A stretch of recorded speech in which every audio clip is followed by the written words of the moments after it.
Screen پر نظر آنے والے اس عظیم الشان اور ایتہاسک مقبرے کو دیکھیے۔ یہ دراصل ایک طرح کی مزار ہے کہ جو ایران کے شہر کاشان کے اندر موجود ہے۔ اب اگر میں آپ لوگوں سے یہ سوال پوچھوں کہ بھائی بتائیے یہ مقبرہ یعنی کہ یہ عظیم الشان مزار کس کی ہے، تو آپ میں سے زیادہ تر لوگوں کا جواب ہوگا کہ یہ مزار یا تو کسی سنی اور شیعہ اسکالر کی ہوگی، یا پھر ہو سکتا ہے کہ کسی مسلم صوفی بزرگ کی ہوگی، کیونکہ عام طور پر دنیا کے لگ بھگ سبھی علاقوں میں صوفی بزرگوں کی ہی مزاریں پائی جاتی ہیں۔ مگر ذرا سوچئے کہ اگر میں آپ لوگوں سے کہوں کہ یہ عالیشان اور ایتہاسک دکھنے والی مزار نہ تو کسی مسلم عالم یعنی کہ اسکالر کی ہے اور نہ ہی کسی صوفی بزرگ کی ہے، بلکہ یہ مزار تو مشہور انسان ابو لولو فیروز کی ہے کہ جس نے کسی دور میں اسلام کے دوسرے خلیفہ یعنی کہ حضرت عمر فاروق اعظم رضی اللہ تعالیٰ عنہ کو قتل کیا تھا، تو آپ لوگوں کو کیسا محسوس ہوگا؟ یقینی طور پر یہ سن کر آپ لوگ چونک گئے ہوں گے، کیونکہ پرسنلی جب میں نے بھی پہلی بار اس چیز کے بارے میں سنا تھا اور اس چیز کے بارے میں پڑھا تھا اور اس چیز کو دیکھا تھا تو پوری طرح سے ہل کر رہ گیا تھا۔ ہاں دوستو، آپ لوگ بالکل صحیح سن رہے ہیں، ایران دیش کے مشہور شہر کاشان کے اندر موجود یہ عالیشان عمارت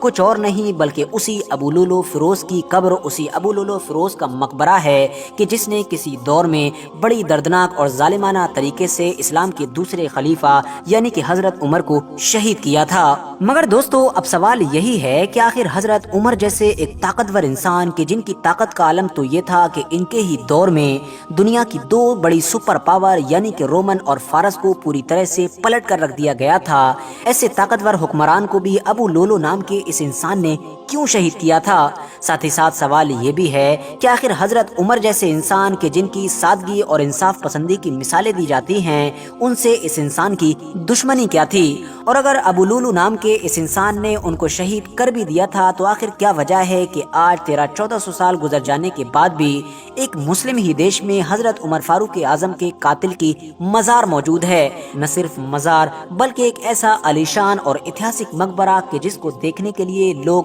دور دور سے چل کر آتے ہیں۔ تو چلیے آج کی اس ویڈیو میں ہم اس معاملے سے جڑے لگ بھگ سارے ہی سوالوں کے جواب جاننے کی کوشش کرتے ہیں۔ RH نیٹ ورک کی نالجیبل فرینڈز، ایتہاسک طور پر ابو لولو فیروز نام کا یہ انسان دراصل فارسی فوج کا ایک سپاہی ہوا کرتا تھا، جس کو بیٹل آف قادسیہ میں فارسیوں کی ہار کے بعد مدینے میں غلام بنا کر لایا گیا تھا۔ ویسے تو اس انسان کے مذہب یعنی کہ ریلیجن کے بارے میں بھی شیعہ اور سنی لوگ بٹے ہوئے ہیں، جہاں ایک طرف شیعہ گروپ کے زیادہ تر اسکالرز کا یہ ماننا ہے کہ ابو لولو نام کا یہ انسان مسلمان ہو گیا تھا اور حضرت علی کے طرفداروں میں سے ہوا کرتا تھا، تو وہیں دوسری طرف سنی گروپ کے اسکالرز کا یہ ماننا ہے کہ دراصل یہ کبھی بھی مسلمان نہیں ہوا تھا، بلکہ یہ تو اپنے پرانے ہی دھرم یعنی کہ مجوسیت پر قائم تھا کہ جن کو ہم لوگ آتش پرست یعنی کہ آگ کے پجاری بھی کہتے ہیں۔ فی الحال اس بات پر تو سبھی ایگری کرتے ہیں کہ یہ ایک منافق اور قاتل انسان تھا۔ جنگ قادسیہ میں پرشین امپائر کی ہار کے بعد جب اس کو قیدی بنا کر مدینہ میں لایا گیا تھا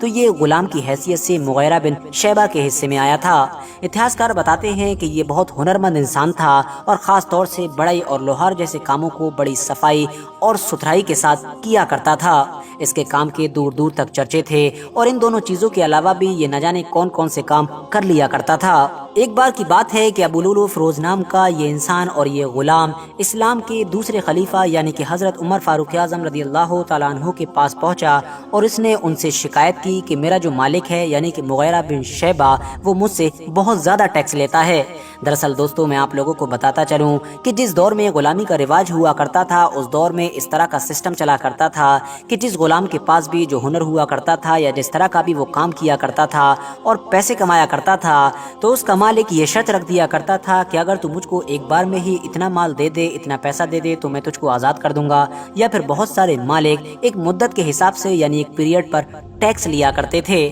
حضرت عمر نے اس کی شکایت پر اس سے پوچھا کہ ذرا بتاؤ تم کیا کام کرتے ہو؟ جب اس نے اپنے سارے ہنر بتائے اور سارے کام بتائے اور اپنی ارننگ یعنی کہ اپنی کمائی بتائی تو حضرت عمر نے کہا کہ جس حساب کے تم کام کرتے ہو اور جو تمہارے پاس ہنر ہیں اس حساب سے تو یہ ٹیکس کچھ زیادہ نہیں ہے۔ یہ جواب سن کر ابو لولو کہ جو پہلے سے ہی اندرونی طور پر حضرت عمر سے بہت نفرت کیا کرتا تھا، اب اور بھی زیادہ غصے سے بھڑک اٹھا تھا۔ پہلے سے ہی بے انتہا نفرت کرنے کی وجہ یہ تھی کیونکہ وہ جانتا تھا کہ حضرت عمر ہی وہ انسان ہیں کہ جنہوں نے میرے مذہب کے لوگوں کی یا پھر میرے علاقے کے لوگوں کی پچھلی کئی صدیوں سے قائم یعنی کہ پرشین سلطنت کو پوری طرح سے ختم کر دیا، بلکہ اس کا نام و نشان ہی پوری دنیا سے مٹا دیا ہے۔ جاتے جاتے ابو لولو فیروز نام کے اس غلام انسان نے اسلام کے خلیفہ یعنی کہ حضرت عمر فاروق اعظم کو دھمکی بھی دی، مگر اس کے باوجود بھی حضرت عمر فاروق اعظم نے اس کو اگنور کر دیا۔ مگر پھر ایک دن اچانک سے فجر کی نماز کے وقت کہ جب مدینہ میں حضرت عمر فاروق اعظم ہمیشہ کی طرح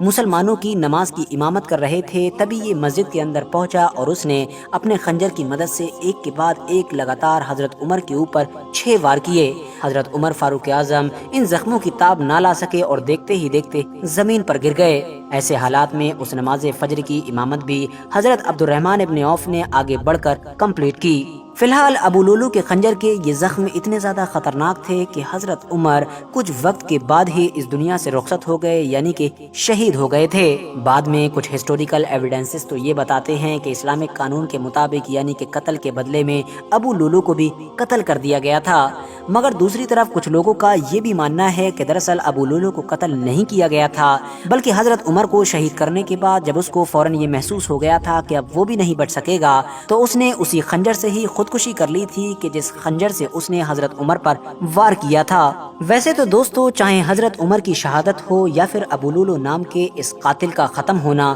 اس پورے ہی میٹر کو آج لگ بھگ 1400 سال کا پورا دور گزر چکا ہے، مگر اس کے باوجود بھی اتہاس میں ہمیشہ سے لے کر آج تک لگاتار ابو لولو نام کا یہ غلام اور قاتل انسان مسلمانوں کے دو گروپ یعنی کہ شیعہ اور سنیوں کے بیچ جھگڑے کی وجہ بنا ہوا ہے۔ سنی مسلمانوں کی طرف سے یہ دعویٰ کیا جاتا ہے کہ ایران کے مشہور شہر کاشان کے اندر یہ جو عالی شان عمارت بنی ہوئی ہے، یہ جو عالی شان مقبرہ یعنی کہ مزار بنی ہوئی ہے، یہ کسی اور کی نہیں بلکہ اسی ابو لولو فیروز کی ہے کہ جس نے حضرت عمر کو شہید کیا تھا۔ یہاں پر دنیا بھر کے الگ الگ علاقوں سے نہ صرف شیعہ لوگ اکٹھا ہوتے ہیں بلکہ اس انسان کے لیے مغفرت کی دعا کرتے ہیں۔ اتنا ہی نہیں، ہر سال جب بھی حضرت عمر کی شہادت کا دن آتا ہے، اس دن خاص طور سے ابو لولو نام کے اس انسان کے مقبرے پر باقاعدہ ایک پروگرام بھی کیا جاتا ہے۔ حالانکہ دوستو، دوسری طرف شیعہ گروپ کی طرف سے ہمیشہ ان دعووں کو خارج کیا جاتا ہے۔ وہ لوگ صفائی کے طور پر کہتے ہیں کہ یہ جو مقبرہ ہے، یہ جو مزار ہے،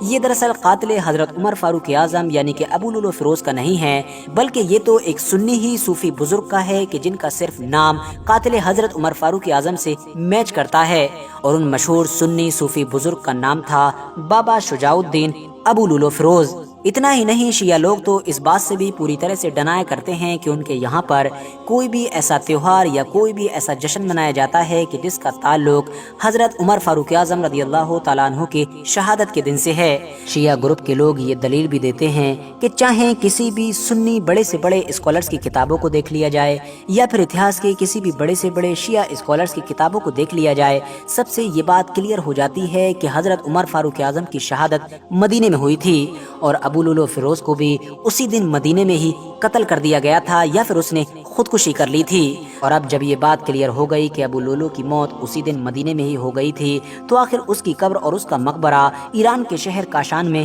کیسے آ سکتا ہے؟ کیونکہ مدینے اور کاشان کے بیچ سینکڑوں کلومیٹر کا فاصلہ ہے کہ جس کو اگر اس دور میں ایک لاش کے ساتھ کمپلیٹ کیا جاتا تو کمپلیٹ کرنے میں مہینوں لگ جاتے۔ مگر دوستو، ان تمام دلیلوں کے باوجود بھی اگر آپ لوگ اس قبر کے بارے میں سرچ کریں گے اور اس قبر کے بارے میں انٹرنیٹ پر الگ الگ جگہوں سے پڑھنا شروع کریں گے تو آپ کو یہ محسوس ہوگا کہ کچھ نہ کچھ تو گڑبڑ ضرور ہے۔ وجہ یہ ہے کہ جب بھی آپ اس مقبرے کے بارے میں پڑھنے کی کوشش کریں گے تو آپ کو کہیں پر بھی وہ سنی بزرگ یعنی کہ بابا شجاع الدین کا ذکر تو نہیں ملے گا، مگر ہر جگہ اس مقبرے کے بارے میں یہی بتایا گیا ہوگا کہ یہ اسی ابو لولو فیروز کی قبر ہے کہ جس نے دوسرے خلیفہ یعنی کہ حضرت عمر کو شہید کیا تھا۔ اتنا ہی نہیں، پاسٹ میں بہت ساری بڑی بڑی آرگنائزیشنز، بہت ساری بڑی بڑی تنظیمیں اس مزار کو کرٹیسائز کر چکی ہیں اور اس کے خلاف ایکشن لینے کی ڈیمانڈ بھی کر چکی ہیں۔ ابھی کچھ سال پہلے ہی مصر میں موجود مسلمانوں کی سب سے مشہور یونیورسٹی یعنی کہ جامعہ ازہر نے بھی ایران کی گورنمنٹ سے اس مقبرے کو پوری طرح سے ختم کرنے کی اور اس کو گرانے کی